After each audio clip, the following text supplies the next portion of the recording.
First and foremost, happy holidays. How's practice been? You've got to get ready to get after it. Happy holidays.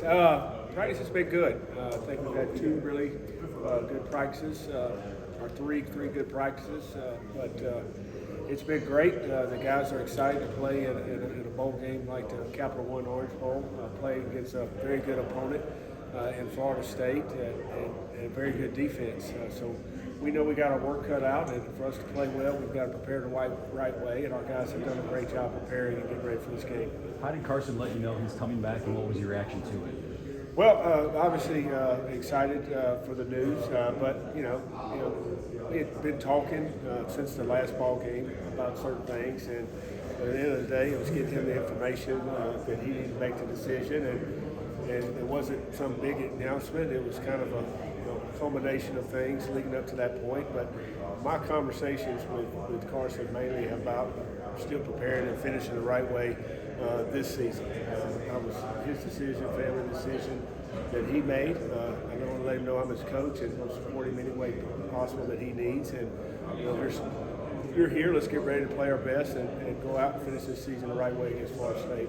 If this is Brock's last game, how will you remember Mr. Bowers?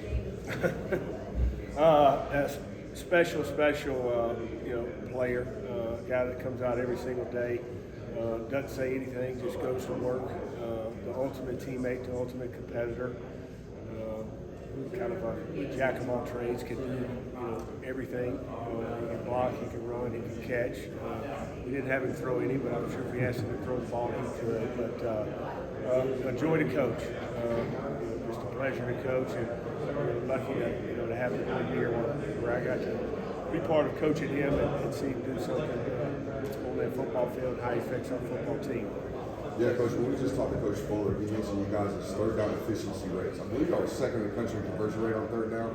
What was the key this year to being so great on third down? Well, they're fourth in the country on third down defense, so we got our work cut out against these guys. But I think it's the preparation, putting the plan together. Coach McClendon does a great job kind of presenting our third down package. And we decide what we want to run as a staff, but he heads that up. We present that to our players, and then I personally think it has a lot to do with the way we practice. Coach Smart makes sure we have the best looks possible when we're practicing third downs, and some guys that are rushing for our defense. When we're going scout team, Coach Smart brings them over and practices against us in our third down period, which I think that puts a lot of stress on us in practice. We see fast looks in practice, so I think when the game comes, things slow down for us. We protect it well. Carson gets rid of the ball quickly. He's accurate when he throws the ball, and then I don't know what later in the season I looked, and I don't know what it is now, but our third down avoidance I think is low, but our distance to go I think is not very high. I think we might be 5 yards or less, which gives you a better chance to be successful. Ironically, in the last game, we weren't as good on third down, and they were short yardage third downs, which we've been pretty good at. So it's going to be another tough challenge for us this week, and we got to be good on third down to win the ball game. Coach, how would you describe the buy-in from this team ahead of the Orange Bowl, given the current landscape of how bowls are operating? I think it's been awesome. Our guys, have done a great job up to this point of buying in, but that's Coach Smart's culture. That's his standard. We all are individuals and all have egos, but we all are the University of Georgia. That's who we are. That's who we represent. That's who we play for. And I think those guys have bought in and they believe in that. It's just not words. They believe in that, and it's important for them to wear the G and represent Georgia the right way. And guys like that are fun to coach. From the moment we saw you at the beginning of the year till now, where do you think the offense made the biggest strides this year? I think each game is its own different game. Each week's its own week. I think staying consistent. I think we got more explosive as the year went on. But I think that had to do with us getting some pieces back and becoming healthier. The thing I love about this offense is their resiliency. They don't blink. When things don't go well, they continue to go out there and they play hard, and things aren't going to go well every time. Sometimes you have to punt. Sometimes you don't score a touchdown, but we'll get another opportunity. Let's go out and try to score and be explosive. But I think being able not to flinch and be resilient in moments when things aren't going well, which that's going to happen in a football game. Our offense has shown that to me. Coach, I know this season obviously isn't over yet, but how would you reflect on everything that happened this season, whether that's the offense, the whole team, and what excites you the most about next season? Well, I think this season has been fun because we've seen guys grow, we've seen guys step up. Enrolls their first opportunity to play this year, and we just want to go out and we want to finish off the right way. In a New Year's Six bowl game against Florida State, it was undefeated, and when you're undefeated, that's a huge accomplishment. And they've got a strong, very, very strong defensive football team. So that's our challenge. I want to finish out the right way. As far as next season goes, that's next season. I think everything we're doing up to this point is to finish off the right way. For this senior class, having the chance to get 50 wins is the most important thing on our mind right now. Mike, where do you feel like Carson has grown the most this season? I think just well, there's a lot of areas. I think no matter how long you've been in the system or how many years of experience you've got being in that system, I think his maturity has grown throughout the year. His confidence has grown. You can be confident until you go out there and do it. On Saturdays, you still have to be able to feel that, go out and do it. I think his confidence in those areas has helped him grow. He's had the talent, but I think more his confidence more than anything. What do you see out of Gunnar Stockton and how he's developed this year for you guys? Say that again. What do you see out of Gunnar Stockton this year and how he's developed for you guys?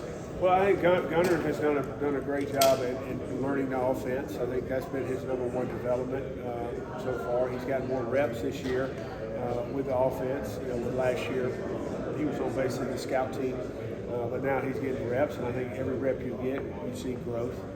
But just being more comfortable in the offense is his biggest growth. And then Ryan Puglisi, guy you brought in, obviously he's down here practicing with you guys. From a recruiting standpoint, what did you see that you liked about him?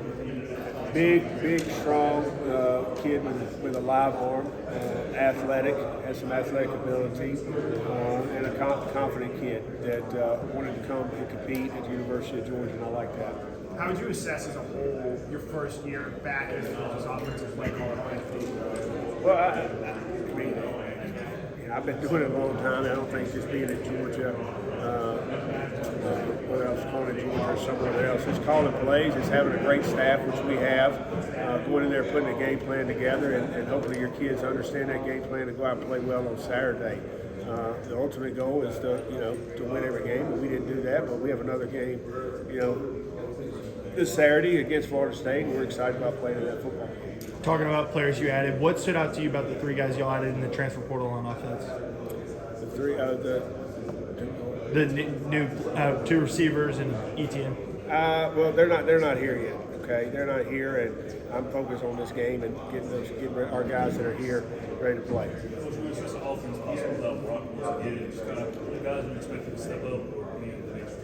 Well, I think it's we always have the saying next man's up around here, so that could happen at any moment, at any time, at any game. Somebody goes down, you got to be ready. So we're getting guys ready to go for this football game. I think we've got to be efficient on first and second down because this team we're playing is very, very good third down defense, and it's going to come down to us being able to generate some explosive plays. And our quarterback's got to put us in the right position, and guys got to make plays when they have the opportunity. That, them not being 100% in the Alabama game is part of it. How do you look back on it? I look back at that game as we didn't convert the third downs that we needed to convert that ball game. We've been very good at converting third downs all year consistently, and doing a good job of having third and downs all year. And in that game, we didn't do well on third down, and quite frankly, it was third and ones and third and twos that we didn't continue drives, whether a guy's healthy or not. We've dealt with that all year. Next man up. They're out there. They're healthy enough to play. But we didn't execute in the right moments in that game to be successful. It was one of those games that was going to come down to executing in situational football, third down and red zone, and we settled for field goals, and then we turned the ball over in our own territory, which cost us. Did their availability contribute to play calling, running? No, I mean that does every week, Seth. Who's available? What you might call. That changes every week, availability, because again, you think about players sometimes over plays, but that's an excuse. We got our butt whipped to a very good football team, and we didn't make enough plays to win the ball game. Kind of a 5,000-foot question here. You obviously work for Coach Rick. That was, I don't know if it's a coaching lifetime ago or not, but how different is it working for Kirby in today's game versus what it was like being a Coach Rick's side? I mean, I actually texted with Coach Rick last night. He's coming down to the game. Him and Catherine, and both are very, very, very, very competitive individuals. And I think you got to be that way to coach at a place like University of Georgia. But I mean, somebody asked a minute ago about the pressure and everything. I think, at the end of the day, it's very similar. Whether it was 10 years ago or now, the expectation of the University of Georgia is to play well and compete for championships. And Coach Rick was the same way, and as Kirby was. Another throwback question for you. You guys were, I think, all came in under Coach Goff. And can you just talk about what he meant to Georgia? Because we don't hear his name maybe as much as it seems like we would. Yeah, I got to see him a month or so ago.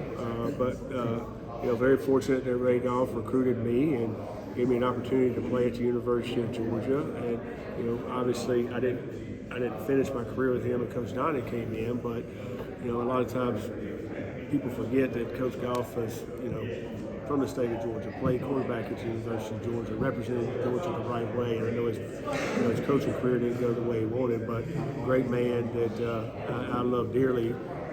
Gave me an opportunity to come to the University of Georgia, get my degree, and play there. What did Dylan Fairchild mean when he said that you had a point to prove this year?